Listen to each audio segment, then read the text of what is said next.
Hari para pengrajin tempe dan tahu mulai bergejolak. Hal itu terjadi lantaran adanya kenaikan harga kedelai.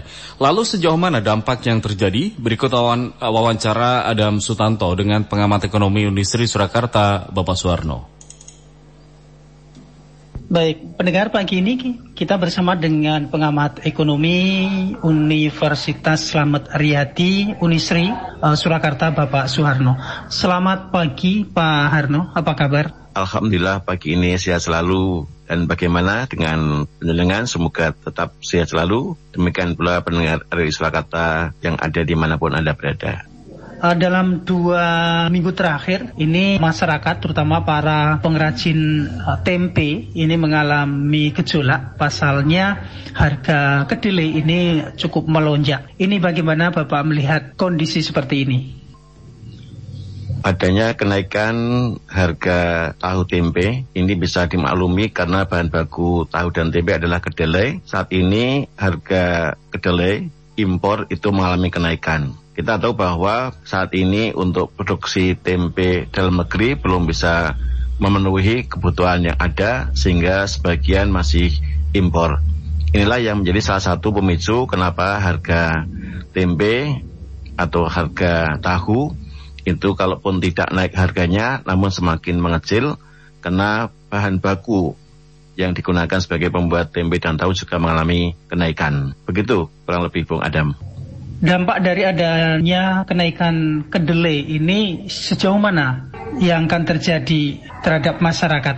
Tentunya ini juga akan berdampak kepada masyarakat, karena kita tahu persis bahwa menu utama yang digunakan sebagai pendamping makan kita sehari-hari itu kalau di wilayah Jawa, khususnya Solo maupun Indonesia pada umumnya adalah tahu dan tempe menjadi makanan pelengkap yang seolah-olah jadi makanan wajib begitu. Sehingga tentunya ini akan menjadikan belanja khususnya kaum ibu akan meningkat, sehingga akan bisa menurunkan daya beli masyarakat. Nah, ini juga tentunya menjadi salah satu problema. Kalau harganya tempe meningkat, masyarakat akan mulai konsumsi, kemudian berdampak pada pengurangan produksi para pengrajin tahu dan tempe. Bahkan dimungkinkan mereka tidak mampu menjual ke pasar karena harga bahan bakunya yang tinggi ini.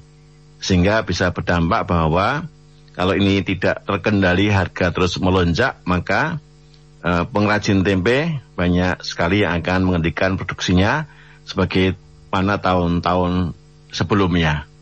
Lalu bagaimana peran dari pemerintah sendiri untuk dapat menstabilkan harga kedelai ini sehingga para pengrajin ini tidak terkena dampak, termasuk para konsumen masyarakat? Apa yang harus ditempuh oleh pemerintah?